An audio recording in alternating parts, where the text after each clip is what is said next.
ভাগবতে বলছেন অধম শ্রোতাকে। এই ভাগবতম কথা কার ভালো লাগে না, কে নিতে পারে না? ভাগবতের দ্বাদশ স্কন্ধে ভাগবত মাহাত্ম্যে খুব সুন্দর করে ব্যাখ্যা দিচ্ছেন অধম শ্রোতা সম্পর্কে। সেটি কি বলে, যারা বৃষ, বৃষ মানে ষাঁড়, অর্থাৎ যারা এই ভাগবতে এসে যারা এক মুহূর্ত বসতে চায় না, একটি এখানে থাকে আবার উঠে চলে যায়, এই জায়গায় খানিকক্ষণ বসেছে আবার উঠে গেছে, বলে তারা কখনো ভাগবতম রস নিতে পারে না। আর কি বলেছে, উরুণ্ড নামে একটি পাখি রয়েছে যেটি হিমালয়ের পাদদেশে বাস করে, পাশেই খাদ্য আছে, খাদ্য অন্বেষণ না করে সে চুপচাপ বসে থাকে। মানে যাকে ভাগবতে বলা হয়েছে নিতান্ত অলস প্রকৃতির, যার ভাগবত কথায় রুচি আসেনি বলে তিনি ভাগবত কথা নিতে পারেন না। আর কে? আর বলেছে এখানে যিনি নেকড়ে বাঘের মতো স্বভাব, অর্থাৎ যার ভিতরে হিংস্রতা, বলে তিনি কখনো ভাগবতম রস নিতে পারেন না। তাহলে নেকড়ে বাঘ বলেছে, বৃষ, এখানে বলেছে ষাঁড়ের কথা, উরুণ্ড পাখি, আর বলেছে উটের কথা। উটকে যদি আম পাতা দেওয়া হয়, আম পাতা না নিয়ে নিম পাতাই গ্রহণ করে। বলে আমরা জগতের অনেক মানুষ আছে এই ভাগবত অমৃত কথাকে না গ্রহণ করে আমরা আন কথা বা বিভিন্ন কথা আমরা সেই কথাই শ্রবণ করার নিমিত্তে আমরা কত কি না করি। বলে এই মনুষ্য জীবনটা তার জন্য বৃথা। বলে উত্তম শ্রোতাকে, বলে উত্তম শ্রোতা হচ্ছে যিনি চাতক পাখির মতো।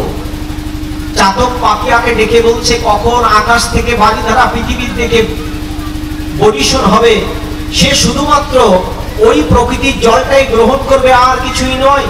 বলে পৃথিবীর যত ভোগ্য বস্তু সবকিছুকে ত্যাগ করে যিনি অমৃত তুল্য পদার্থের জন্য যিনি বিগলিত থাকে, বলে তিনি ভাগবতম তত্ত্বকে নিতে পারে। জয় জয় ভাগবত প্রেমানন্দে। আর কে? মিন।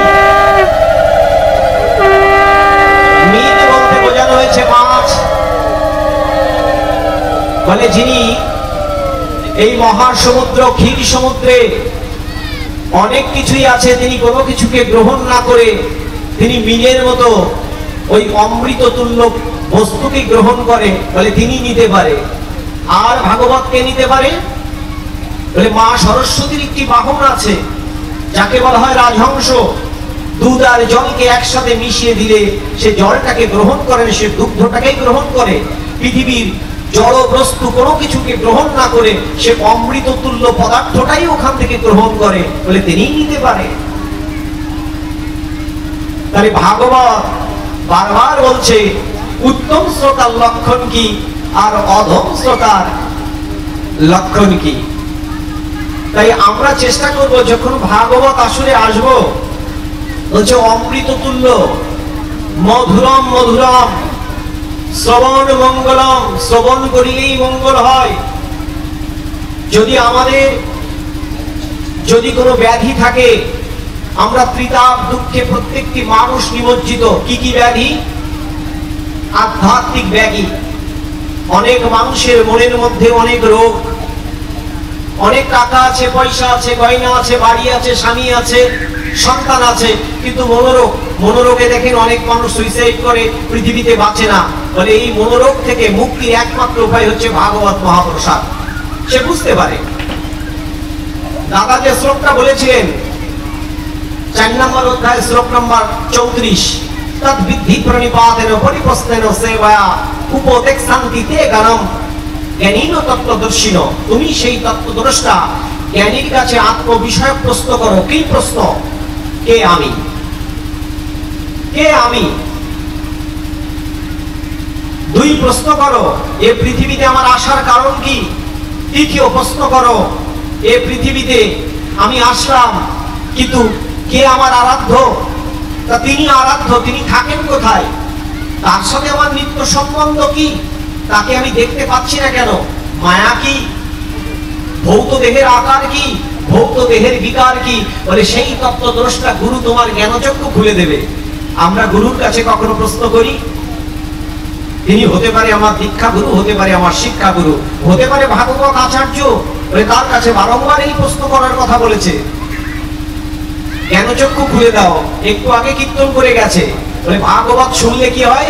মানুষের অজ্ঞানতা নাশ হয়, তখন মানুষ আর ভুল পথে ধাবিত হয় না। তাই যেটা বললাম, আধ্যাত্মিক আমাদের ভিতরে রোগ, দৈবিক রোগ, দৈবিক ক্রমে এখন রোড অ্যাক্সিডেন্ট হতে পারে, আমাদের ফসলের ক্ষতি হতে পারে, আমাদের বাড়িতে কারোর দুরারোগ্য হঠাৎ করে কোনো এক বিপদগ্রস্ত হতে পারে। বলে এই দৈব ব্যাধি থেকে মুক্তির উপায় হচ্ছে ভাগবত আসন। কেন ভাগবত আসন? কারণ ভগবান নিজেও বলেছেন। দেখো চৈতন্য ভাগবতে বলছে, আমি ভাগবত ধামে থাকি না, আমি সাতটি আকাশের উপর যে ভাগবত ধাম এটি আমি থাকি না, থাকি আমি সর্বত্র, বলে ওখানে আমি থাকি না। আমি যোগীদের হৃদয় গুহায় আমি থাকি না, কিন্তু আমার ভক্ত যেখানে অবস্থান করেন আমি তথায় উপনীত হই। ভক্ত চিনব কি করে? বলে যিনি আমার নাম করেন, যিনি আমার নাম শোনেন, যিনি আমার কথা অমৃত শোনার পরে যিনি আপ্লুত ভক্তের ন্যায় আনন্দশ্রুত কি করেন? বিগলিত হয়, যার কখনো দুবাহু আন্দোলিত হয়, কখনো মৃদু অঙ্গ দোলে, যিনি আমার কথা শুনতে শুনতে কখনো গদগদ হয়ে ওঠেন, আমার এই আসর, আমার এই শ্রবণ কীর্তন শোনার জন্য যিনি বহু দূর দূরান্ত সেখানে পথ পাড়ি দেন, তুমি জানিবে ইনি আমার পরম ভক্ত।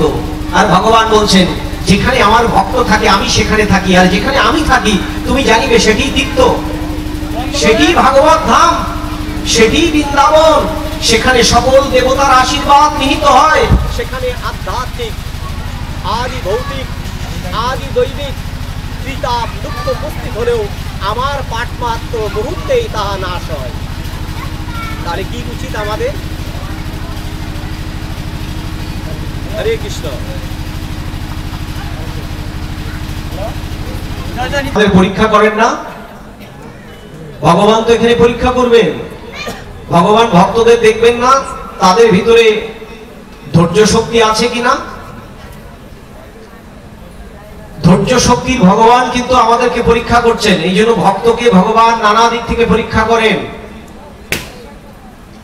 তাই আমাদের বিচলিত হলে হবে না।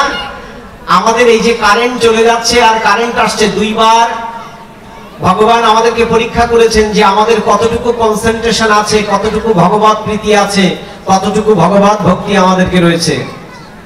তাই আমাদের আধ্যাত্মিক আদি দৈবিক আর ভৌতিক রোগ, অর্থাৎ আমার দেহের মধ্যে যে ব্যাধি পীড়া, এই ব্যাধি পীড়া থেকে মুক্তির একমাত্র উপায় সেটা হচ্ছে ভাগবতম মহামৃতম।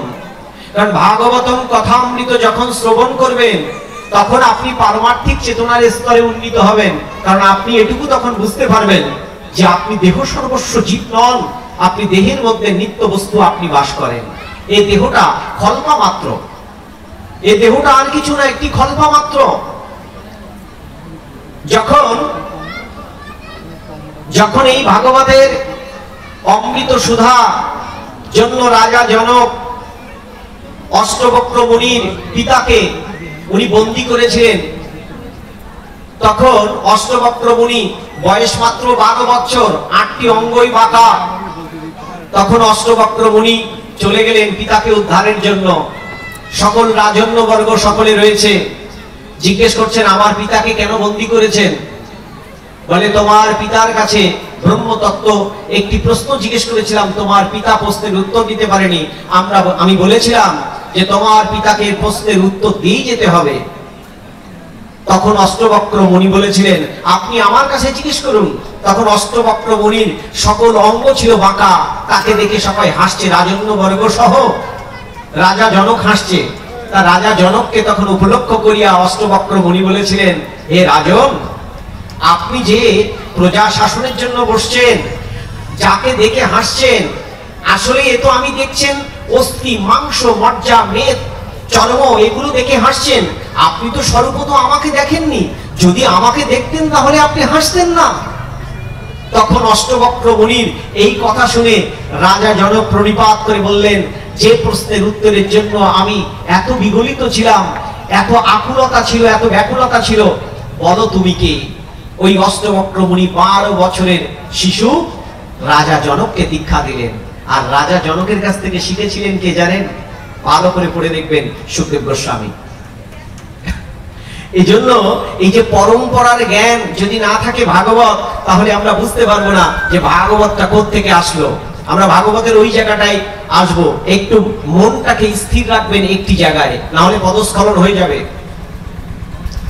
কারণ ব্রহ্মতত্ত্বের জ্ঞান আমরা নিতে পারি না। কারণ ভাগবত মানে কিন্তু হাসাহাসি নয়, ভাগবত মানে লাফালাফি নয়, ভাগবত মানে ইচ্ছাকৃত ক্রন্দন নয়, ভাগবত মানে হচ্ছে আনন্দ অশ্রু, ভাগবত মানে হচ্ছে প্রেম, ভাগবত মানে হচ্ছে সমর্পণ।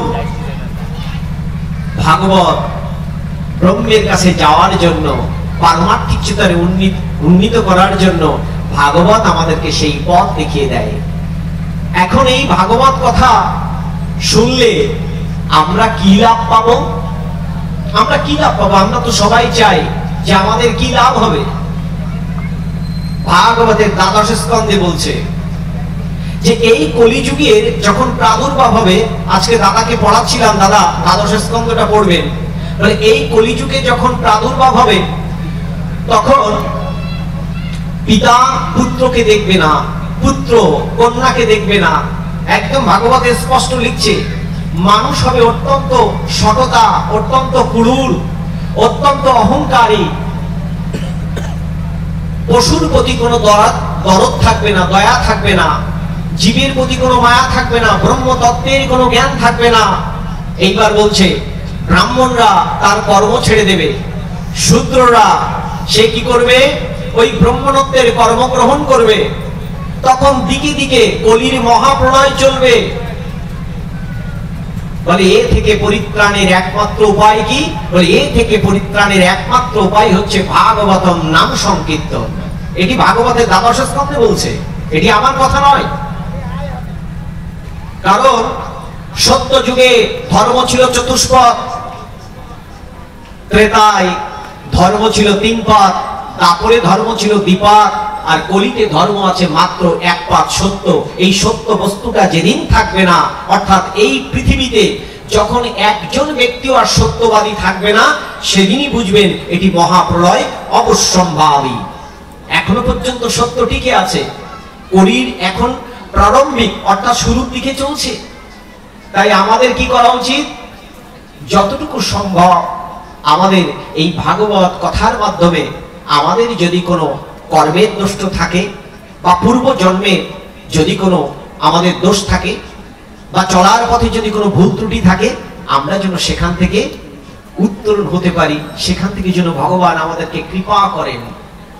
কারণ ভাগবত সাক্ষাৎ যে ভগবত স্বরূপ, সেটি ভগবান বলেছেন ভাগবতের 6 নম্বর স্কন্ধের 3 নম্বর অধ্যায় শ্লোক নম্বর 18। ধর্মো হি সাক্ষাৎ ভগবত প্রণীত ন মে বিদুরিসায় নপি দেবাঃ। বলে এই ভাগবত ধর্ম কোন ঋষি, কোন মহাত্মা, কোন যোগী, কোন সাধু, কোন সন্ত, কোন মহাপুরুষ বলে কেউ সৃষ্টি করেনি, স্বয়ং আদি নারায়ণ আমার থেকে এই ভাগবত ধর্ম এসেছে। তাই ভাগবত আর ভগবানের কোনো ভেদ নেই। যিনি ভগবান অনাদির আদি গোবিন্দ, তিনি ভাগবতের মধ্যে প্রত্যেকটি শব্দের মধ্যে উনি প্রবেশ করেছেন। এই শব্দ যখন আপনি মনন করেন, তখন আপনার ভিতরে একটি ভাইব্রেশন তৈরি হয়। বর্তমান বিজ্ঞান বলছে, আপনারা জানেন বর্তমান বিজ্ঞানের একটি কথা হচ্ছে সাউন্ড ভাইব্রেশন। এই সাউন্ড ভাইব্রেশনের মধ্য দিয়ে মানুষের অনেক রোগকে নিরাময় করা হচ্ছে বর্তমান। আমরা যে অনেকে স্টোন পড়ি, এই স্টোন কিন্তু ভাগ্যের পরিবর্তন ঘটায় না, কিন্তু স্টোনের মধ্যে সূর্যের যে একটি আলোক রশ্মি আছে, ওই রশ্মির মধ্যে যে আলো, ওই আলোটা আমার ভিতরে একটি ভাইব্রেশন তৈরি করে। অর্থাৎ এই যে সাউন্ড, এই দেখেন একটি সাউন্ডের ভাইব্রেশন, এটি মানুষের ভিতরে চেতনার উন্মেষ ঘটায়। আমরা যে ঘন্টাটা নাড়াই, এই ঘন্টা নাড়ানোর অর্থ কি? আগেরকার দিনে ঘন্টা তৈরি হতো 8টি বস্তু দ্বারা। ওই 8টি বস্তু এমন ভাবে ঘন্টাটা নাড়াই যে সাউন্ড ভাইব্রেশনের মধ্য দিয়ে ব্রহ্মের কাছে নিয়ে যায়। ওই শঙ্খধ্বনি করা হয় কেন? Sound vibration. বৈদিক ঋষিদের, আর্য ঋষিদের কত উচ্চ স্তরের জ্ঞান ছিল। বলছে এই ব্রহ্মতত্ত্বের ভাগবতীয় জ্ঞান ব্রহ্মের কাছে নিয়ে যাওয়ার জন্য একটি সাউন্ড ভাইব্রেশন তৈরি করে। বর্তমান বিজ্ঞান দেখেছে যে একটি মানুষের ব্রেনের, মস্তিষ্কের মধ্যে যে আলফা বা বেটা লেভেল থাকে, ওটি যখন একটি ওং ধ্বনি বা আমাদের যে গায়ত্রী মন্ত্র বা যদি ব্রহ্মের কোনো একটি শব্দবাচক শব্দ করা হয়, আমাদের আলফা বা বেটা লেভেল যে অবস্থানে ছিল তার চেয়ে 1000 গুণ বেড়ে যায়। অর্থাৎ যখন 1000 গুণ বেড়ে যায় তখন তার স্মৃতি শক্তি, তার জ্ঞান শক্তি, তার কর্মশক্তি, তার চৈতন্যের শক্তি 1000 গুণ বেড়ে যায়। এই জন্য আমাদের এই কথাগুলোকে বারংবার শোনা উচিত, ধারণ করা উচিত, মনন করা উচিত, কীর্তন করা উচিত, সেই অনুযায়ী কর্ম করা উচিত। এই জন্যই আমাদেরকে বারংবার ভাগবত আসরে আসতে হবে। আর দেখবেন ভাগবতে আসরে আসলে আমাদের গুণ যেহেতু 3টা, শত, রজতম, শতগুণের কারণে, যার ভিতরে শতগুণের প্রবল আধিক্য রয়েছে, তিনি চুপচাপ 2 চক্ষু ছানা বড়া করে চুপচাপ বোঝার চেষ্টা করে, শোনার চেষ্টা করে। যার ভিতরে রজগুণ কিছুক্ষণ থাকবে আর কিছুক্ষণ পর চলে যাবে, আর যার ভিতরে তমগুণ সে খানিকক্ষণ পর শুনতে শুনতে ঠাপ করে ঘুমিয়ে পড়বে। এটি গুণের কারণে হয়, একদম গুণের কারণে। বলছে এই গুণকে, তাই তমকে রজ আর রজকে শতই পরিবর্তন করতে গেলে বারবার কি করতে হবে? শৃণুয়াম শৃণুয়াম, শুনতে হবে। গীয়তাম গীয়তাম, বারবার গেতে হবে, বারবার শুনতে হবে, না হলে হবে না। কারণ গীতায় কি বলেছেন? ইয়া ইদম পরমং গজ্জম মদ্ভক্তেষু বিদাস্যতি ভক্তিময়ী পরাম গীতা মামেব ঈর্ষতি অসংশয়। যিনি আমার ভক্তদের মধ্যে এই পরম গুহ্যাতি গুহ্য ব্রহ্মতত্ত্বের জ্ঞান প্রদান করেন, তিনি আমার পরাভক্তি লাভ করেন। আপনি পরাভক্তি লাভ করার জন্য এসেছেন, তার চেয়ে প্রিয়তর আর কেউ হয়নি, আর কেউ কখনো হবে না। তাই আমরা শুনি না কেন? পরমকে পাওয়ার জন্য আমাদের দরকার কি? পরম জ্ঞান। আর পরম জ্ঞান করলে আমার হৃদয়ের যে গ্রন্থিগুলো আছে, এই গ্রন্থিগুলো খুলে যায়। আমাদের দেহের মধ্যে কতটা নাড়ি আছে জানেন? ভেবেছেন উপনিষদ কি বলছে, ভাগবত কি বলছে? আমাদের দেহ যে তন্ত্র, এই দেহতন্ত্রটা কিন্তু তৈরি হয়েছে একটি নাড়ি না। এই দেহতন্ত্রের মধ্যে রয়েছে ৭২,০০০ নাড়ি। এই ৭২,০০০ নাড়ির মধ্যে মাত্র 3টি নাড়ি ঊর্ধ্বমুখী, 2টি থাকে ইড়ার পিঙ্গল আর 1টি থাকে সুষমনা, যেটি এই নিচের যে মূলাধার চক্র হতে ব্রহ্মরন্ধ্রে যাওয়ার রাস্তা হচ্ছে ওই একটি নাড়ি, সেটা হচ্ছে সুষমনা নাড়ি। বলে ওই গ্রন্থিগুলো সব খুঁড়ে দেয়।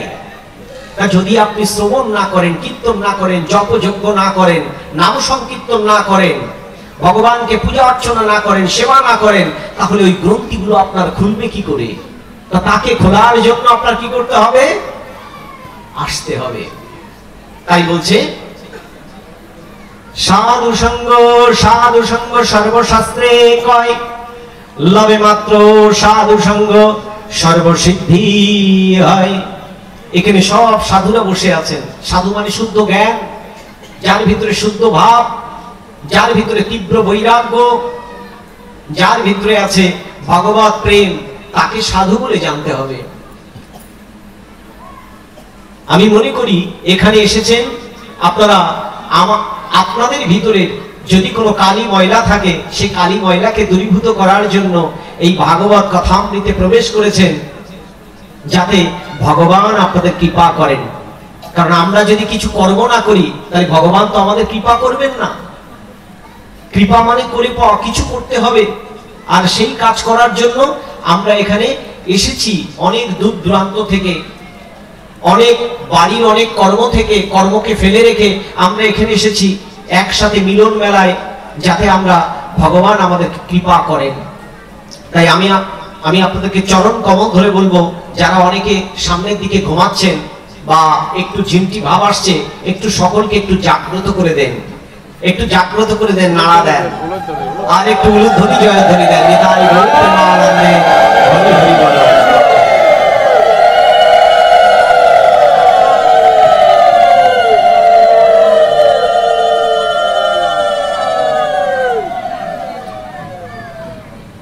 আমরা বুঝলাম যে ভাগবতে উত্তম শ্রোতার লক্ষণ, ভাগবতে অধম শ্রোতার লক্ষণ, ভাগবতের ফল প্রাপ্তি। এবার প্রশ্ন করছে যে ভাগবতে বক্তার লক্ষণ কি? এতক্ষণ তো বললেন শ্রোতার লক্ষণ, এতক্ষণ তো বললেন উত্তম ভক্তের লক্ষণ, অধম। তাহলে ভাগবতের বক্তার লক্ষণ কি? সেটিও ভাগবতের দ্বাদশ স্কন্ধে স্পষ্ট বলছেন। বলে ভাগবতে যিনি বক্তা বক্তব্য রাখবেন তিনি হবেন কি? তিনি হবেন অবশ্যই এই ভাগবতের নিগূঢ় তত্ত্বের যে কথা সেটি তিনি প্রবচন করবেন। তিনি আসক্তি রহিত হয়ে ভাগবত কর্ম করবেন, অর্থাৎ তার ভিতরে এরকম থাকবে না যে আমি ভাগবত থেকে এইটি প্রাপ্তির জন্য আমি যাব। অর্থাৎ মার্জনা করেন, এটাকে বিজনেস ক্ষেত্রে উনি নিতে পারবেন না, একদম স্পষ্ট বলছে। ভাগবত দিয়ে জীবন জীবিকা এটা হবে না, যেটুকু দিবে সেটি সন্তুষ্ট, সেটি পরে বলেছি। এবং ভাগবত যিনি বলবেন সুবক্তার লক্ষণ, তিনি অবশ্যই তাকে হতে হবে বেদোক্ত পণ্ডিত। তিনি এই ভাগবতের ব্যাসপীঠে তিনি প্রবচন করবেন, সেটি যে কোনো বর্ণের হোক না কেন। এইবার বলছে ভাগবত প্রবচন শেষে, একদম শেষে 2 শ্লোকে ব্যাখ্যা দিচ্ছেন যিনি সুবক্তা তাকে কি করবেন? অবশ্যই যৎকিঞ্চিত আপনার এই যে বস্ত্র সম্মানিত করিয়া, একটি পুস্তক সম্মানিত করিয়া, এখানে ধেনুদানের বিধান করা হয়েছে। ধেনুদানের তো বিধান, ধেনু মানে কি?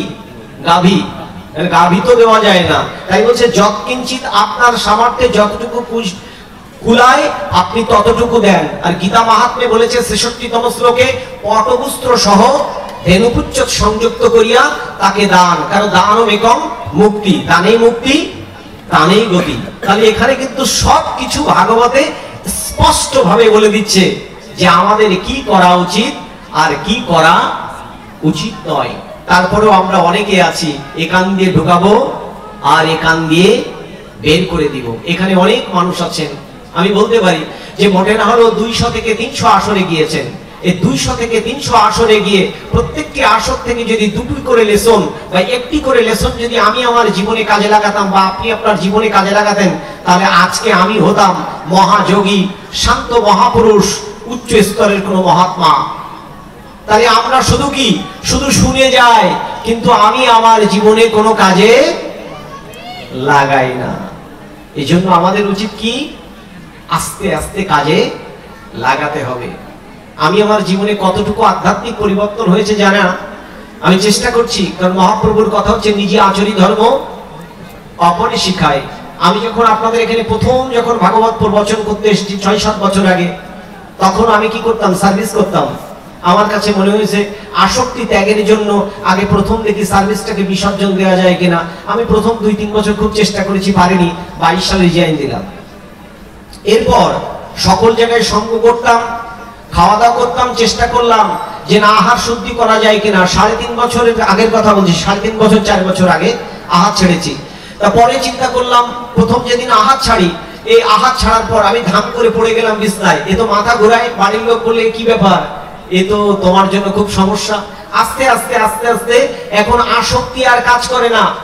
এরপরে চিন্তা করলাম, একজন মহাত্মা বললেন কেউ যদি শিক্ষা ধারণ না করে, অন্তত ব্রাহ্মণের 10টা সংস্কারের মধ্যে একটি সংস্কার চূড়াকরণ, এই চূড়াকরণ প্রত্যেক বিপ্রেত থাকা বাধ্যতামূলক। তাহলে বিপ্রেত যদি চূড়া না থাকে, তাহলে বিষ্ণুর মস্তককে ছেদন করা হয়, অন্য কোনো বর্ণ নিক আর নালিক প্রত্যেকটা বিপ্রের এই চূড়া নিতে হবে, এই চূড়াকরণ।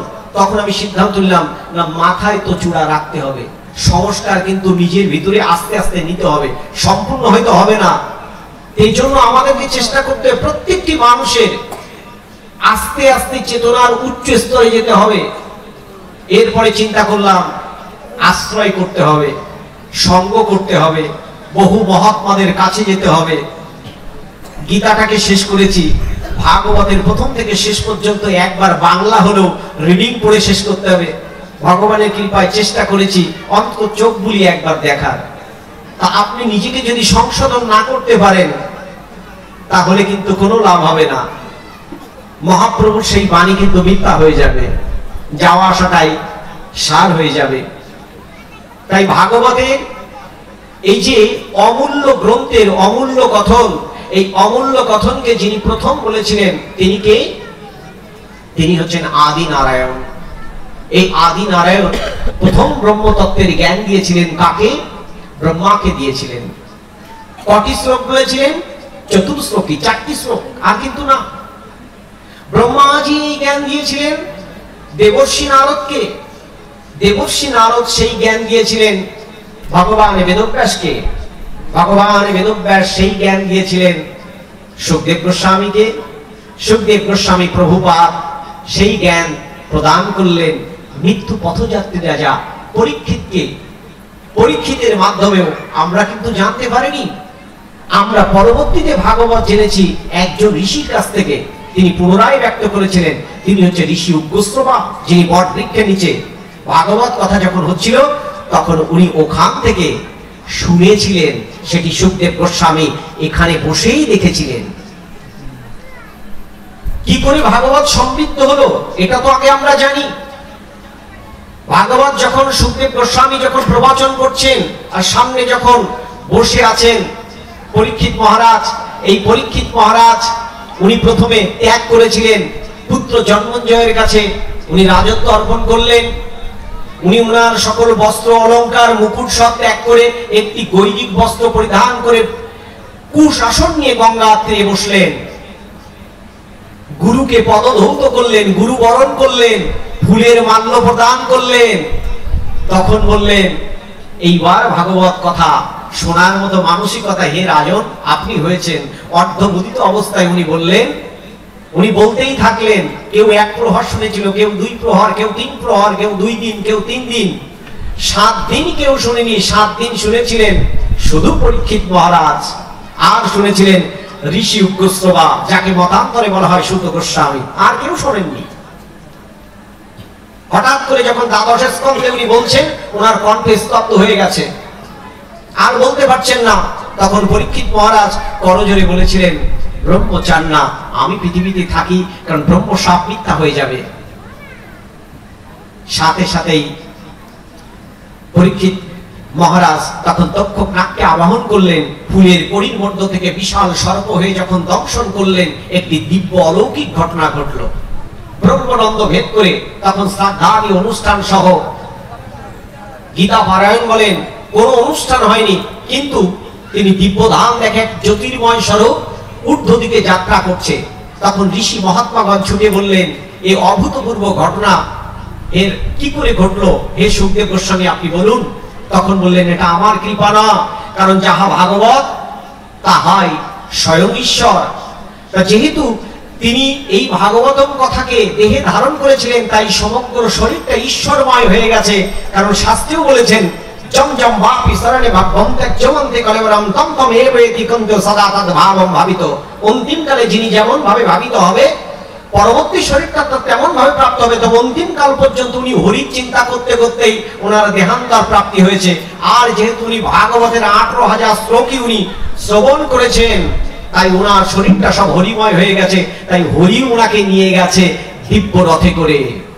সাথে সাথে কি করলেন সকল মহাত্মারা বললেন আমরা তো 1 প্রহর 2 প্রহর 4 প্রহর কেউ 2-5 দিনও শোনেনি, তাহলে কি করে আমরা শুনবো?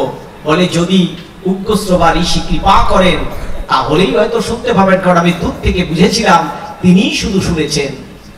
তাই ঋষি উগ্রশ্রবা ব্যক্ত করলেন ভাগবত কথা। আর সেই থেকে এই ভাগবত এত রস সমৃদ্ধ হলো। তাই বলছে কোন বাড়িতে যদি মারা যায়, সর্পাঘাতে মারা যায়, কেউ যদি গলায় দড়ি দিয়ে মারা যায়, কেউ যদি বিষ খেয়ে মারা যায়, কেউ বা অন্যভাবে কারেন্ট শর্ট খেয়ে যদি মারা যায়, এগুলো বলে অপঘাত মৃত্যু। এই অপঘাত মৃত্যু থেকে অগ্নিদগ্ধ হয়ে মারা যায় বলে অপঘাত মৃত্যু থেকে মুক্তির একমাত্র উপায় সেটি হচ্ছে 7 দিন ব্যাপী ভাগবত কথা অমৃত। আরেকটি জায়গা আছে নারায়ণ বলিযাগ অনুষ্ঠান। এই দুটি ছাড়া কিন্তু অপঘাত মৃত্যুর কোনো উদ্ধার নেই। এই অপঘাত মৃত্যু যখন হয় যে বাড়িতে থাকে তার আশেপাশে সেই আত্মাগুলো ছটফট করে আমি উদ্ধার হতে চাই, তখন আপনার শরণাপন্ন হয় যেটি আপনি ধুন্ধুলি ধুন্ধুকারীর প্রসঙ্গে গোকর্ণ উপাখ্যানে আপনি পাবেন, পরীক্ষিত মহারাজের উপাখ্যানে পাবেন, অসংখ্য উপাখ্যান আছে, কিন্তু আমরা শুধু উপাখ্যান শুনি, বাস্তব জীবনে একটাও কাজে লাগাই না। আমরা ডিজিটাল কায়দায় এখন ভাগবত প্রবচন করি, মার্জনা করেন, ভাগবতের 7 দিন যখন প্রবচন হবে তখন ঘটগুলো স্থাপন হবে, কৃষ্ণ পূজা হবে, প্রতিদিন 1800 শ্লোকের আহুতি হবে, সেখানে ভাগবত যজ্ঞ করতে গেলে বিষ্ণু সহস্রনামা পাঠ হবে, সেখানে গীতা পারায়ণ হবে, ভগবানের নাম সংকীর্তন হবে, এবং যে যে স্কন্ধের উপর আপনি পাঠ মানে আহুতি দিলেন সেই সেই স্কন্ধের উপর রাত্রে প্রবচন হবে। এইভাবে 7 দিন ব্যাপী হলে সেটা হবে ভাগবত যজ্ঞ। তাই ভাগবত যজ্ঞ কিন্তু হচ্ছে না। তাই শাস্ত্রে বলছে বিধিহীনম অশিষ্টাহীনম মন্ত্রহীনম অদক্ষিণম শ্রদ্ধাবিরহিতম যজ্ঞম তামসম পরিচক্কতে যজ্ঞার্থ কর্ম অন্যত্র লোকয়ম কর্ম বন্ধন তথর্ম কর্মকন্ত মুক্ত সঙ্গ সমাচার। তুমি যাহা কিছু করো ঈশ্বর প্রীতির জন্য করো, কিন্তু আমি যদি ঈশ্বর প্রীতির জন্য কর্ম না করে আমি যদি নিজের আত্মতুষ্টির জন্য, লোক দেখানোর জন্য, সন্তুষ্টি বিধানের জন্য করি, সেটা কিন্তু ঈশ্বর একসেপ্ট করেন না। ভগবান বলছেন এই বিশ্ব ব্রহ্মাণ্ডের শাস্ত্র আমার দিকেই তৈরি হয়েছে। আমি বলবো যে আপনারা অবশ্যই এই ভাগবত কথা শুনবেন, ভাগবত যজ্ঞ করবেন, ভাগবত আসরে আসবেন, অবশ্যই শাস্ত্রযুক্ত কর্ম করতে হবে। ভাগবতের যে শ্লোকটি ভগবান বলেছিলেন, কি বলেছিলেন? 4টি শ্লোক বলেছিলেন, আর কিচ্ছু বলেনি। কি বলেছিলেন? অহমেবাসামেবাগ্রে নন্নাত্যৎসাদ সতপরম পশ্চাদ্যাহম যদেয়চ্চ ইয়া বিশিষ্যতে সহস্যহম। এই কথার অর্থ কি? পরমাত্মা তত্ত্ব। এই বিশ্ব ব্রহ্মাণ্ডে যখন কেউ ছিল না, যখন দিনও ছিল না, রাতও ছিল না, আলোও ছিল না, অন্ধকারও ছিল না, বায়ু ছিল না, সূর্যও ছিল না, তখন ব্যাখ্যা দিচ্ছেন পরম ব্রহ্ম অনাদির আদি গোবিন্দ, তখন আমি ছিলাম। তুমি কে? আমি পরমাত্মা, আমি পরম ব্রহ্ম। তো তুমি সবকিছুর মধ্যে ছিলে, কি করে আসলে? বলে প্রথম আমি সৃষ্টি তত্ত্বের একমেব বহুশ্যাম, আমি এক হয়ে বহু হওয়ার বাসনা তৈরি করলাম। তখন আমি আকাশ মণ্ডলী তৈরি করলাম, আকাশ থেকে বিকার হয়ে আমি বায়ু তৈরি করলাম, বায়ু থেকে সৃষ্টি করলাম সূর্য অগ্নি, আমি অগ্নি থেকে সৃষ্টি করলাম জল, এই জলকে বিকার করে সৃষ্টি করলাম ভূদেবী মাটি, এখান থেকে বৃক্ষ লতাদি সৃষ্টি করলাম, বৃক্ষ লতাদির পরে আমি সকল পশুকুল সৃষ্টি করলাম, সবকিছুর মধ্যে আমি প্রবেশ করলাম, কিন্তু কোথাও আনন্দ পাচ্ছিলাম না।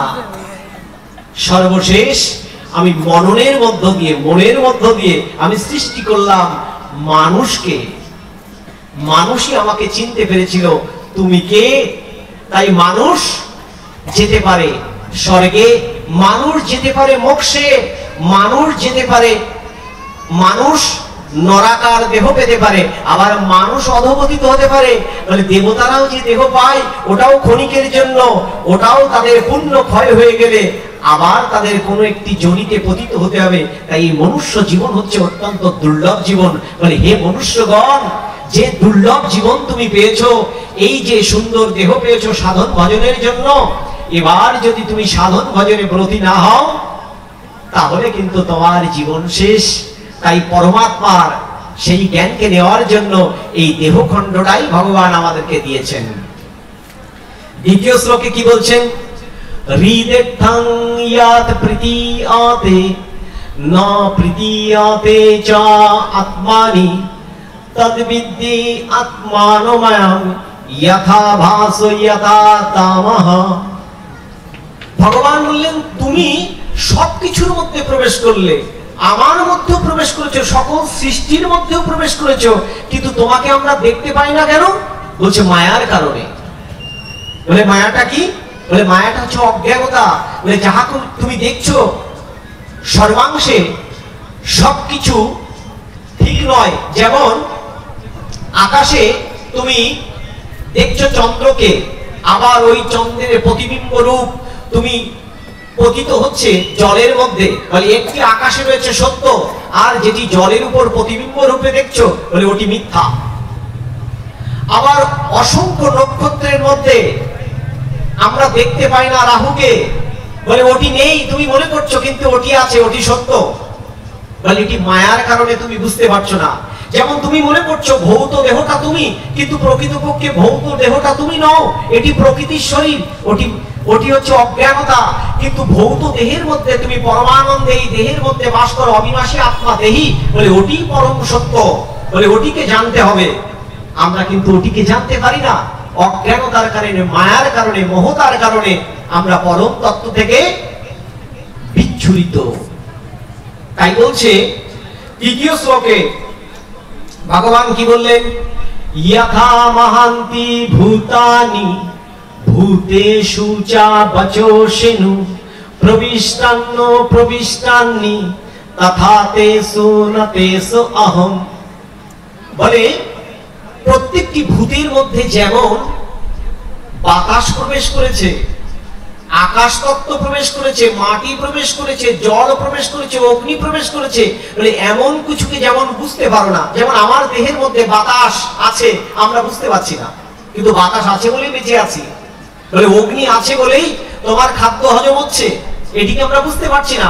বলে তদ্রূপ প্রত্যেকটি সবকিছুর মধ্যে আমি প্রবেশ করেছি। প্রবিষ্টান্ন প্রবিষ্টান্নি আবার ব্যাখ্যা দিচ্ছে, কি করে তুমি প্রবেশ করলে?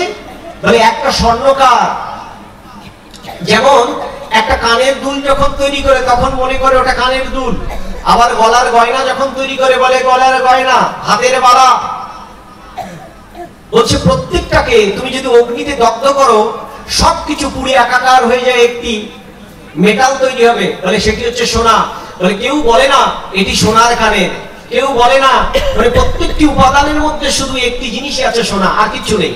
কিন্তু আকার হয়েছে কানের, আকার হয়েছে গলার, আকার হয়েছে হাতের। বলছে প্রত্যেকে অগ্নিকে দগ্ধ করলে যখন একটি জায়গায় একীভূত হবে, একীভূত হবে, তখন ওইটা একটি উপাদানই হবে, সেটা হচ্ছে সোনা, আর কিচ্ছু না। তাই পরমাত্মা বলছে এই বিশ্ব ব্রহ্মাণ্ড যখন সব শেষ হয়ে যাবে, তখন এক পরম তত্ত্বই থাকবে, সেটি হচ্ছে আমি। এখনো আছি আমি তোমার মধ্যে। তাই ভগবান বলছেন আমি আছি বলেই তুমি হাসো, আমি আছি বলেই তুমি কাঁদো, আমি আছি বলেই তুমি স্বপ্ন দেখো, আমি আছি বলেই তুমি আমার আমার করো, আমি আছি বলেই মনে করো এই সবকিছু আমাদের। আর নিত্য বস্তু কালকে যদি প্রাণ বায়ু রূপে আমি চলে যাই, দুনিয়ার সকল মানুষ বলবে মরা লাশ পুড়িয়ে দাও, দহন করো, ওকে আর রাখা যাবে না। বলে আমি আছি বলেই এই জগতের সকলেই তোমাকে আপন করে, আর আমি না থাকলে কেউ তোমাকে আপন করবে না। প্রেম সে বলো নিতাই গৌর পৃথিবী প্রেমানন্দে।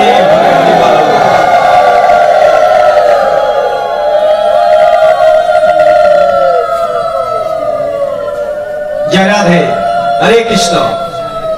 এর পরের শ্লোকে ভগবান কি বললেন, এতাবৎ দেব জিজ্ঞাসাম তত্ত্ব জিজ্ঞাসু আত্মনঃ অন্যয় ব্যতিরেকাভ্যম ইয়াৎ সৎ সর্বত্র সর্বদা। বলে তিনি ব্রহ্ম তত্ত্বকে জেনেছেন, কে? যিনি সর্বত্র একই ভাবে ছিলেন। অর্থাৎ এই বিশ্ব ব্রহ্মাণ্ডের প্রতিনিয়ত প্রলয় হচ্ছে, প্রতিনিয়ত সৃষ্টি হচ্ছে, অর্থাৎ যার ভিতরে অতীত বর্তমান ভবিষ্যৎ তিনটি সাম্য অবস্থানে আছেন, কখনোই পরিবর্তন হয়নি। পরিবর্তন হয়েছে কার? যেমন আমার পরিবর্তন হয়েছে দেহের, কিন্তু আমার ভিতরে যে কনসাসনেস চেতনা, সেই চেতনার পরিবর্তন হয়নি, সেই আত্মার পরিবর্তন হয়নি, পরমাত্মার পরিবর্তন হয়নি। অতীতেও যেমন ছিল, বর্তমানেও তেমন আছে, ভবিষ্যতেও তেমন থাকবে। বলে যিনি এটাকে অনুভব করেছেন তিনি মুক্ত।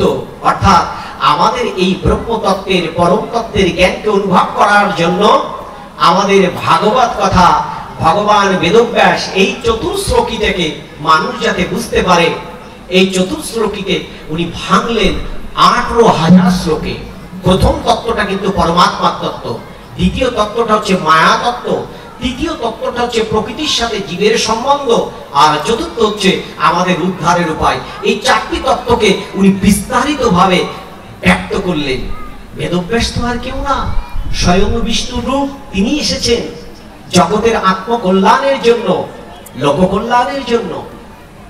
এই জন্য আমরা যদি ভাগবত এই মধুময় কথাগুলোকে যদি আমি ধারণ না করতে পারি, তাহলে কিন্তু আমাদের মনুষ্য জীবন বৃথা হয়ে যাবে। তাই আমরা কি করব? ভাগবতম কথা আমরা শুনব। এই জন্য ভাগবতে বারবার বলছে, অল্প ভাগ্যে হয় না হরিনাম সংকীর্তন, অল্প ভাগ্যে হয় না গীতা ভাগবত পঠন, অল্প ভাগ্যে হয় না গুরুগৃহে আগমন, অল্প ভাগ্যে হয় না বৈষ্ণব আগমন, অল্প ভাগ্যে হয় না প্রসাদ সেবন, অল্প ভাগ্যে হয় না হরিনাম সংকীর্তন। এটি অনেক জন্মের ফলে হয়। ভগবান বলছেন, সহস্র সহস্র মনুষ্যের মধ্যে আমাকে পাওয়ার জন্য, আমাকে জানার জন্য ব্যাকুল হয় কিছু মানুষ। ইহাদের মধ্যে কদাচিৎ ভক্ত, তারা যোগস্থ হয়, তারা যুক্ত হয়, জীবাত্মা পরমাত্মাকে খোঁজার চেষ্টা করে। ইহাদের মধ্যে কদাচিৎ ভক্ত যোগস্থ হয়ে আমার কাছে ফিরে আসে, সকলেই নয়। তাই আমরা যারা ভাগবত আসনে এসেছি, সকলেই কিন্তু একই উদ্দেশ্যে আসনি। কেউ এসেছেন, ভগবান আমার বাড়িতে ব্যাধি পীড়া আছে, আমার মুক্তি করে দাও, তিনি ওই জন্য এসেছেন। আবার কেউ এসেছেন, ভাগবত আসলে আসতে হয় কারণ গ্রামের একটা অনুষ্ঠান, আশেপাশের অনুষ্ঠান, না গেলে হয়তো রাগ করবে, বাড়িতে আজকে কোনো কিছু রান্না হয়নি, এখানে খিচুড়ির তো মহাপ্রসাদ হয়েছে, একসাথে আমি দিবাকর ভট্টাচার্য সহ সকলে একসাথে খাবো, এই জন্য এসেছি। অনেকে দাদারা হাসছেন, আমিও তো এসেছি, কারণ আমারও দরকার একটু প্রসাদ, কারণ বাড়িতে আজকে প্রসাদ নেই।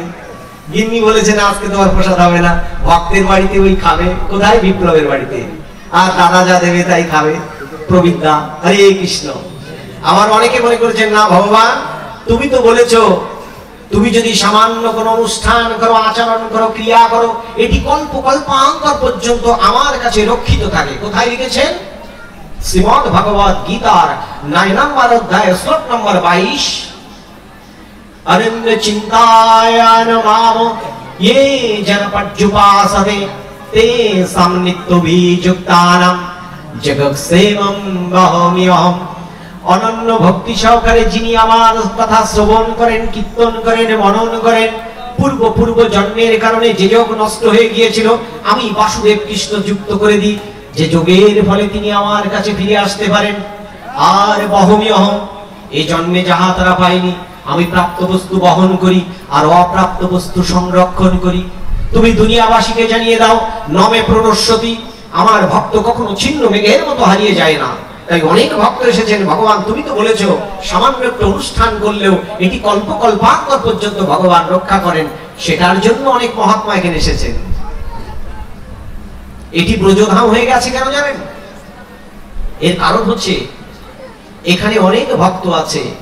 একজন ভক্ত যদি শুদ্ধ চেতনা নিয়ে এখানে বসেন, তার ধূলিকণায়, যেমন গঙ্গার উপরে ধূলিকণা পড়লে গঙ্গা যেমন পবিত্র হয়, সকল কিছু যখন পবিত্র হয়, কারণ ভক্তের এমন ভক্তের কৃপা। ভক্ত যদি ভক্তের উচ্চ স্তরে যায়, জানেন ভক্তের একটি সংজ্ঞা দিলে বুঝতে পারবেন।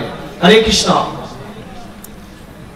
ভাগবতে স্পষ্ট লিখছে, ভৃগু ভগবানকে পরীক্ষা করার জন্য সকল ঋষিগণ সিদ্ধান্ত নিলেন, ভগবানকে কোন রূপে আমরা ডাকবো। তা ভগবানের অনন্ত প্রকাশ, অনন্ত প্রকাশের মধ্যে 3টি গুণকে তারা শ্রেষ্ঠ বললেন। একটি কি? রজগুণে ব্রহ্মা, তমগুণে শিব, আর শতগুণে বিষ্ণু। তা বিষ্ণু উনি যখন প্রথম শিবলোকে গেলেন, শিবলোকে গিয়ে দেখছেন তমগুণে, আসলে তো নারায়ণের লীলা।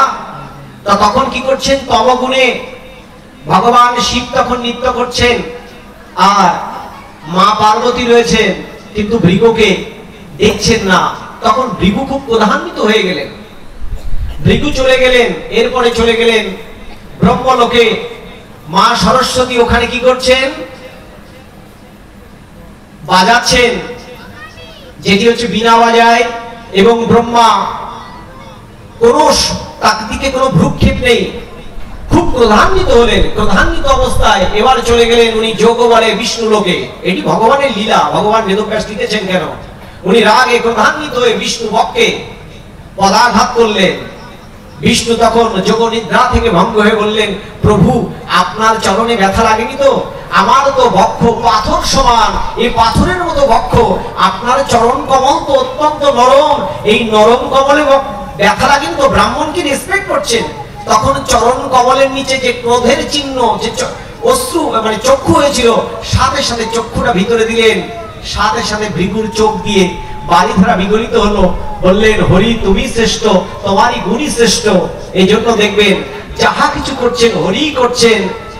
সেই হরিকে যদি আমরা আশ্রয় করতে চাই, ভক্তকে কিভাবে ভগবান রেসপেক্ট করেন, তাহলে ভক্তের পদাঘাতে ভগবানের বক্ষ চিহ্ন, সেই ভৃগু চরণ চিহ্ন বক্ষে এঁকে দিলেন। তাই বলছে ভক্তের যদি কোনো চরণ কোনো জায়গায় পড়ে, ভগবান কি হন? খুশি হন। ভগবান সেখানে নিজে প্রকট হন, সকল শুভ শক্তি দিয়ে সেখানে আবির্ভূত হন। এই জন্য এখানে অনেক ভক্ত আছেন। আপনাদের মনের মধ্যে মলিনতা, কালি, ময়লা দূরীভূত করার জন্য এরকম একজন উচ্চ স্তরের ভক্ত যদি এখানে আসেন, তাদের আকুল আহ্বানে যদি দুবাহু তুলে ভগবানকে একবার ডাকে সমর্পণ করে, আমরা সকলেই উদ্ধার হতে পারি। আমিও উদ্ধার হওয়ার জন্য কিন্তু এই ভক্ত সঙ্গ করি। এই ভক্ত সঙ্গ করতে হয় নিজের মুক্তির জন্য, নিজের কল্যাণের জন্য। আর যদি মনে করি আমি সব জেনে গেছি, আমি সব জেনে গেছি, আমি সব বুঝে গেছি, হে ভগবান কে তুমি? আমি সব জানি। ও ভাগবত কথা কি? আমি সব জানি। ও গীতা ভাগবত কি? ও সব জানি। ভগবান বলছেন তোমার জ্ঞানের অহংকার পতিত হবে। বলে রাবণ জেনেছিলেন, স্বয়ং রামচন্দ্র আমি যখন উপনীত হয়েছিলাম তখন আমি রাবণকে বলেছিলাম, 4টি বেদের অখণ্ড ব্রহ্মতত্ত্বের জ্ঞান তার ভিতরে ছিল। আমি রাবণকে বললাম তুমি শুধু সীতাকে ফিরিয়ে দাও, আমি যুদ্ধ করব না। রাবণ আমাকে দেখেছিল, কিন্তু আমি যে স্বয়ং পুরুষোত্তম রাম সে বিশ্বাস করতে পারিনি। বলে স্বয়ং ব্রহ্মতত্ত্বের জ্ঞান নিয়েও তুমি যদি আমার পরম গুজ্জাতি গুজ্জ জ্ঞানকে ধারণ না করো, তাহলে ওই জ্ঞান কিছুই যাবে না আমার সাথে। অহংকারম বলম দর্পম কামম ক্রোধম চ সংশ্রিতা মম আত্মপর দেহেষু প্রতিসন্তভ্যো সুয়োগা তানহং বিসন্ত ক্রূরাণ সংসারেষু নরধমানো ক্ষিপ্রমজস্রম আশুভানুষু এব সুজনিষু। বলে যারা অহংকারী, রূপের অহংকার, বলে প্রকৃতি দিয়েছে, গুণ প্রকৃতি দিয়েছে, জ্ঞান প্রকৃতি দিয়েছে। বলে যা দিয়েছে প্রকৃতি দিয়েছে, তুমি কিচ্ছু নিয়ে আসোনি। তুমি কি অনাবৃত অবস্থায় পৃথিবীতে এসেছিলে মাতৃগহ্বরে, আর যখন পৃথিবী থেকে চলে যাবে তখন অনাবৃত অবস্থায় চলে যাবে। তাহলে পৃথিবীতে এই রঙ্গমঞ্চে তোমাকে কি খনিকে তোমাকে পাঠানো হয়েছে, তুমি যাতে সাধন ভজন করে আমার কাছে ফিরে আসতে পারো। আমি পূর্বে পূর্বে বহু জন্মে জগতের লোকশিক্ষার জন্য, লোক কল্যাণের জন্য আমি কি করেছিলাম? নিজেও লীলা করেছিলাম, যাতে মানুষ শিখতে পারে। তাই বুঝতে পেরেছি আমার সিগন্যাল দিচ্ছে, আমার সময় শেষ হয়ে গেছে, উঠতে পারিনি। আমার সিগন্যাল এখন পড়ে গেছে, যে আর সিগন্যাল পড়ছে আর তো বেশি না। এই যে আমাদের এই হচ্ছে একটি দশা। হরে কৃষ্ণ, মার্জনা করেন। প্রেমের ভিতরে ঢুকতে পারলাম না, প্রেম বৈরাগ্য ঢুকতে পারলাম না, কীর্তনের মাহাত্ম্যে ঢুকতে পারলাম না, বৈশাখী মাহাত্ম্যে ঢুকতে পারলাম না। আরো কিছু কথা ছিল। আমাদের বর্তমান গার্হস্থ্য ধর্মের কি কি কর্তব্য, সেগুলো মাতাদের জানা উচিত, বাবাদের জানা উচিত। সেগুলো না জানলে কোনো লাভ হবে না। এগুলো এই ব্রহ্মতত্ত্বের আলোচনা করার জন্য একটা লং টার্ম প্রসেস দরকার। কিন্তু আমাদের যে জায়গাটায় সময় দেওয়ার দরকার, আমরা সেই জায়গাটায় অত্যন্ত হতভাগা জাতি আমরা সনাতন ধর্মের। আমি সহ সকলকে বলছি, প্রথমে হচ্ছে মূল আমরা সকলেই, যে আমরা যে জায়গায় সময় দেওয়া দরকার আমরা সেই জায়গাটায় আমরা সময় দেই না। ভগবান কৃষ্ণ বারবার অর্জুনকে বলছেন, অর্জুন চতুর্বিধা ভজন্তে মাং জ্ঞানাসকৃতি সাহার্জুন আত্মজিজ্ঞাসু অর্থাৎ জ্ঞানী চ ভারতসর। এই পৃথিবীতে 4 প্রকার ভক্ত, তার মধ্যে সবচেয়ে উত্তম ভক্ত জ্ঞানী ভক্ত। আমি তাহাতে অবস্থান করি, তিনি আমাতে অবস্থান করেন। পরের শ্লোকে ভগবান বললেন, হে অর্জুন তুমি জ্ঞানরূপ তরণীতে আরোহণ করো। জ্ঞানের মতো পবিত্র আর কিছু নেই। জ্ঞান অগ্নি দ্বারা সকল অজ্ঞানতা ভস্মীভূত হয়, কিন্তু সেই জ্ঞানকে আমরা আশ্রয় করতে চাই না। আমরা মনে করি একটু লাফাবো, হ্যাঁ লাফালে হয়। গৌরহরু করেছিলেন, একটু দরকার। মহাপ্রভু করেছিলেন, কিন্তু মহাপ্রভু একবারও বলেননি কিন্তু তোমাকে ভাগবত কথা বলতে হবে না, শুনতে হবে না, এটি মহাপ্রভু বলেননি। ভগবান শ্রীকৃষ্ণ একবারও বলেননি, পরম্পরায় একবারও বলেননি। তাই কলিযুগের এই অকাল দোষ থেকে উদ্ধারের একমাত্র উপায় আমি আপনাদেরকে চরণ কমল ধরে বলবো, একটু ভাগবত কথা আপনারা শুনবেন, একটু সময় দিবেন। কমিটির দাদা যারা আছেন, যারা আয়োজন করেছেন, বিপ্লব সহ যারা ইয়াং জেনারেশন, আপনারা যারা আয়োজন করেছেন, আপনাদের বড় ভাই হতে পারি, আমি হতে পারি সমবয়সী, হতে পারি ছোট ভাই, যারা এসেছেন, আমি আপনাদের চরণ কমল ধরে বলবো, আগামীতে আপনারা একটা কাজ করবেন। অনেক জায়গায় আমি বলেছি, যেমন এবার খুলনাতে একটি জায়গায় ধুলগ্রামে পাঠে গিয়েছিলাম, তার একদিন আগে তারা ভাগবত অনুষ্ঠান আয়োজন করেছে, শুধু ভাগবত কথাই হবে, পরের দিন তারা অধিবাস করেছে। আসলে এটা সত্য, কারণ অধিবাসে অনেকগুলো কাজ আছে। এখন অধিবাস 12টার মধ্যে শেষ না করতে পারলে সেটি আবার মহা অপরাধ হবে। মানে কোন জায়গায় যাবো, 12টার মধ্যে আবার শেষ করতে হবে। আবার অধিবাস কীর্তন বলছে খোলো মঙ্গল করিয়া সন্ধ্যা আরতি করিয়া। আমি জানি না সন্ধ্যা আরতির সময় সন্ধ্যা কীর্তন হয়েছে কিনা, সেটি তো করতে পারিনি, আমরা করে ফেলেছি রাত 11টা। তার মানে আমরা দেখেন কোন জায়গায় করতে পারছি না, তাল মেলাতে পারছি না। এজন্য আমাদেরকে চেষ্টা করা উচিত, আগামীতে আমরা যারা কমিটিতে আছেন, আমি চরণ কমল ধরে বলবো, একটু চেষ্টা করবেন, একটু ভাগবত কথামৃতটা যদি টাইমলি করা যায়। আর একটা জিজ্ঞাসা এসছে, সেটা দিয়েই আমাদের কথামৃত শেষ করব। হরে কৃষ্ণ। আমরা এই যে বৈশাখ মাস, এই বৈশাখ মাসকে বলা হয় কেশবব্রত মাস। একটা প্রশ্ন এসেছে, তাই প্রশ্নের একটা অ্যান্সার দিলাম, যদিও আজকে প্রশ্নের অ্যান্সার দেওয়ার কথা নয়। প্রত্যেকটি মাসেই ভগবানের এক একটি নাম। এই কেশবব্রত মাস ভগবান শ্রীহরির অত্যন্ত প্রিয়, এবং এই কেশবব্রত মাসে যদি কেউ 365 দিন ঝরা না দিতে পারেন, ঝরা মানে বোঝেন তো, একটি তুলসী বেদি স্থাপন করে, সেটি উত্তর পূর্ব কর্নারে অথবা পূর্ব কর্নারে করলে ভালো হয়, তুলসী, সেটাকে একটা ঝরা আকারে দিতে হয়। এই ঝরা আকারে যদি জল দিতে পারেন, ভগবান শ্রীহরি অত্যন্ত কৃপা লাভ করে, মানে কৃপা বর্ষণ করেন জগতের মানুষের জন্য। যদি 365 দিন আমরা তুলসী বৃক্ষে জল নাও দিতে পারি, অন্তত কেশবব্রত মাসে এই একটি মাস বৃন্দা ওই তুলসী দেব্যা ওই প্রিয়া ওই কেশবস্য বিষ্ণু ভক্তি পদে দেবী সত্যবাত্তায় নমঃ নমঃ, যিনি আমাদেরকে হরির চরণে পৌঁছে দেবেন, সেই বৃন্দা দেবী তুলসী দেবী, তার কৃপা যেন পাই। আমরা যেন এই কেশবব্রত মাসে এই কর্মটা আমরা করি। আর কেশবব্রত মাসে আরেকটি কাজ করবেন, আগেরকার দিনে আমি দেখতাম প্রত্যেকের বাড়িতে বাড়িতে আজকে একটা গৃহে হরিনাম হয়, কিছু চাই, আর একটা গৃহে হরিনাম হয়, আর একটা গৃহে হরিনাম হয়। সকালে যখন কীর্তন হতো, আমি ছোটবেলায় বাবাকে দেখেছি কিভাবে কীর্তন করতো, ভজ গৌরাঙ্গ লহ গৌরাঙ্গ কহ গৌরাঙ্গের নাম রে, যে জনা গৌরাঙ্গ ভজে সেই হয় কৃষ্ণের সাঙ্গ রে, গৌরাঙ্গ ভজিলে গৌরাঙ্গ জপিলে কৃষ্ণের হয় সামরে।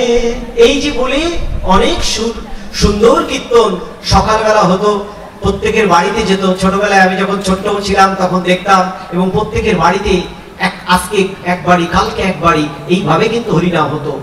এটাকে আপনারা চেষ্টা করবেন, এটাকে যদি করতে পারেন খুবই ভালো। কেশবব্রত মাসে হরির উদ্দেশ্যে সকালে স্নান পূর্বক, কারণ এই কথাগুলো বলতে গেলে বহু সময় লেগে যাবে, শুধু কয়েকটি কাজ দিয়ে যায়। কেশবব্রত মাসে প্রত্যেকটি নারী যারা আছেন কাপড় চোপড় ছেড়ে স্নান করে অবশ্যই ঝরায় জলদান করা কর্তব্য। যারা শহর অঞ্চলে থাকেন, যদি ঝরায় জলদান না করতে পারেন, যেমন আমরা শহরে থাকি, তখন কি করতে হয়, ভগবানের কাছে ক্ষমা প্রার্থনা করে অন্তত এক ঘটি, এখানে একটি হাত, এখানে একটি হাত রেখে আমরা জল যেন ওইখানে ভগবানের উদ্দেশ্যে আমরা প্রদান করি। এই কর্মটা অন্তত চেষ্টা করবেন করবার। হরে কৃষ্ণ। রাধে রাধে। নিতাই গৌর সীতানাথ প্রীতি প্রেমানন্দে হরি হরি বল। আর যে হরির উদ্দেশ্যে আজকের এই কীর্তন, আমি টাইমলি শেষ করে দেবো, বেশিক্ষণ সময় নেব না। হরে কৃষ্ণ। যে হরে কৃষ্ণ নাম আপনারা করছেন, এই নাম মাহাত্মের উপর অন্তত 5 মিনিট বলে যায়, নাহলে অপূর্ণতা থেকে যাবে। যার উদ্দেশ্যই হলো যে যজ্ঞ করছেন আপনারা, অধিবাস। অধিবাস মানে কি? ব্রহ্মের নিকটে বাস করা। তাহলে সেই ব্রহ্মের নিকটে বাস করা কে ব্রহ্ম? সত্যে তিনি ছিলেন হরি, ত্রেতায় হলেন রাম, দাপরে হলেন কৃষ্ণ, আর কলিতে হলেন কি? চৈতন্য মহাপ্রভু। ত্রেতায় যখন এসেছিলেন তখন উনি মর্যাদা পুরুষোত্তম রূপে এসেছিলেন। সত্যে যখন হরি রূপে এসেছিলেন, সত্য ধর্মকে উনি প্রতিষ্ঠা করেছিলেন। সত্য ছাড়া সেখানে কোনো কেউ মিথ্যা বলতো না। দাপরে যখন আসলেন তখন লীলা পুরুষোত্তম রূপে লীলা করলেন। আর কলিতে যখন আসলেন ভক্ত অবতার রূপে উনি প্রেম দিয়ে গেলেন। কি বলছেন চৈতন্য অবতারে? নমো মহাবদন্নায় কৃষ্ণ প্রেম পদায়াতে কৃষ্ণায় কৃষ্ণ চৈতন্য নামেনে গৌরীতে নমা নমঃ। প্রেমের অবতার, মহাবদন্নায়ের অবতার। কিভাবে এসেছিলেন? কৃষ্ণ আসলেন দাপরে। কোথায় আসলেন? রোহিণী নক্ষত্রে, অষ্টমী তিথিতে। রাধারানীও আসলেন কি? অষ্টমী তিথিতে। তাহলে 8 আর 8 কত হলো? 16।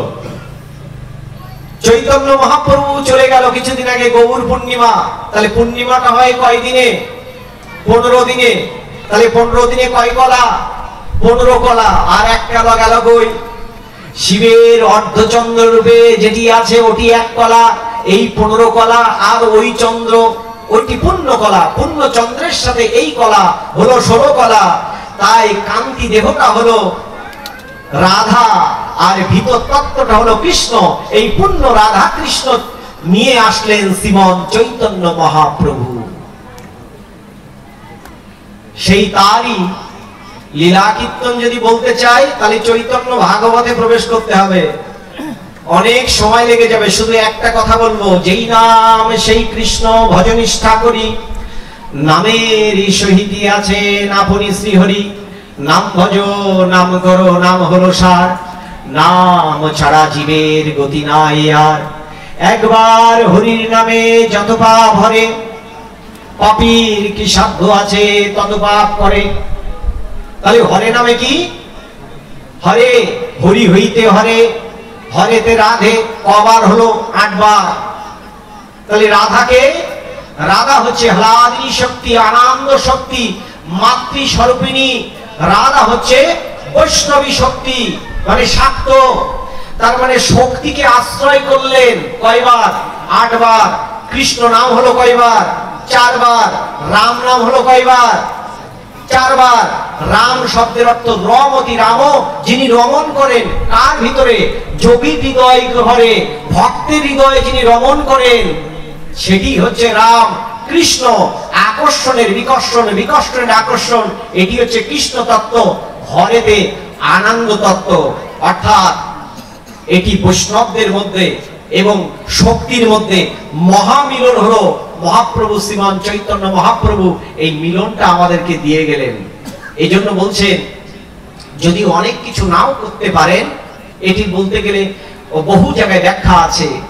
কোটি তীর্থের ফল পাওয়া যায় এই হরে কৃষ্ণ মহামন্ত্র নামটা যদি আপনি সুন্দরভাবে কীর্তন করেন। কারণ কীর্তন করতে হবে অত্যন্ত সুন্দর করে। কীর্তন এরকম নয়, হাটে গেছেন, বাজারে গেছেন, বাবা একটুখানি 1 মিনিট বসেন। হাটে গেছেন, বাজারে গেছেন, হঠাৎ করে একজন ব্যক্তি জপমালায় জপ করছেন, হঠাৎ করে জিজ্ঞেস করছেন কেমন আছেন? বললেন হ্যাঁ ভালো আছি। শুরু করলেন হরে কৃষ্ণ কৃষ্ণ কৃষ্ণ হরে রাম। বাবা কেমন আছেন? হ্যাঁ ভালো আছি। হরে কৃষ্ণ যা ফল করেছিলেন কুর্ম পুরাণ বলছেন, কুহক ডাকিনী যজ্ঞ রাক্ষসী যাহা কিছু প্রাপ্ত ফল সব নিয়ে যায়।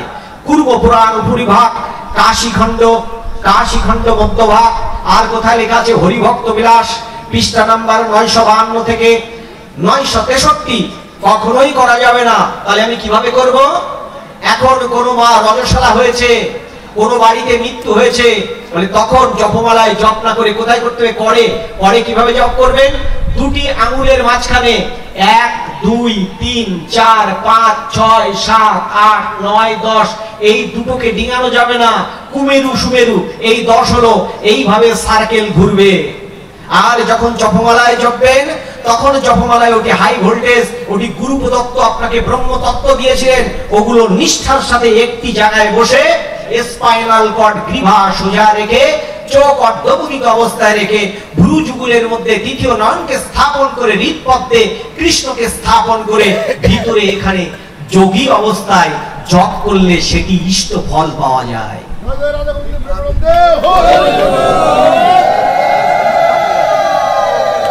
আমার কথায় তো রাগ করতে পারেন, কিন্তু আমি 3টি গ্রন্থের রেফারেন্স দিয়েছি।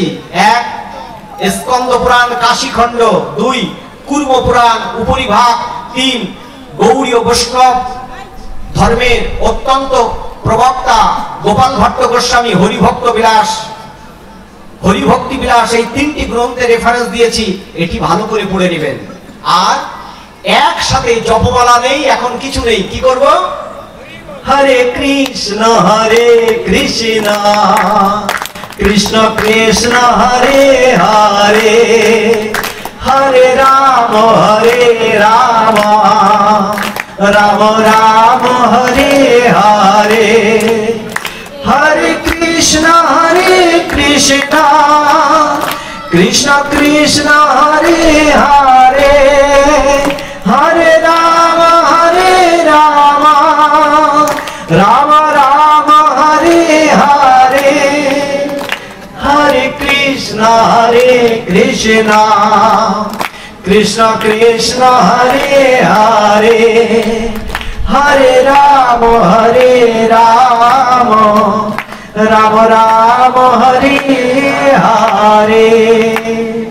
হরিদাস ঠাকুর 2 লক্ষ বার উচ্চ স্বরে করতেন জগতের সকলের উদ্ধারের জন্য। আপনি সকল কীট পতঙ্গ সকলের উদ্ধারের জন্য উচ্চ স্বরে করবেন। আর 1 লক্ষ বার করতেন মানস জপ, চুপচাপ বসে। তাই লক্ষ্যই রাখে বলেছিলেন মা, 3 লক্ষ বার যতক্ষণ জপ শেষ না হবে ততক্ষণ পর্যন্ত এই দরজা আমি খুলবো না, আমি চুপচাপ থাকবো, কাউকে প্রবেশ করতে দিতেন না। আমরা কি শিখলাম হরিদাস ঠাকুরের কাছ থেকে?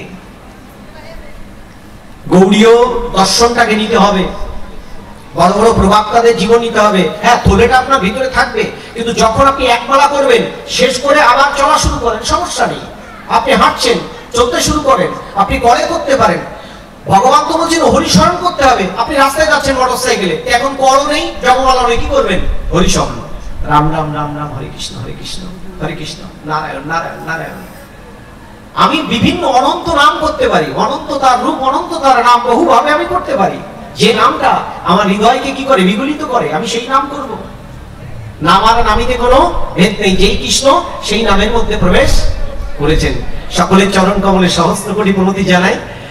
আমি জানি না সাধুগুরু বৈষ্ণব চরণে বিনম্র শ্রদ্ধা জ্ঞাপন করছি। আজকে কতটুকু ভক্তি রস আপনারা নিতে পেরেছেন, বা ব্রহ্মতত্ত্বের কতটুকু জ্ঞান নিতে পেরেছেন, তা যতটুকু নিয়েছেন এটুকু চেষ্টা করবেন পালন করবার।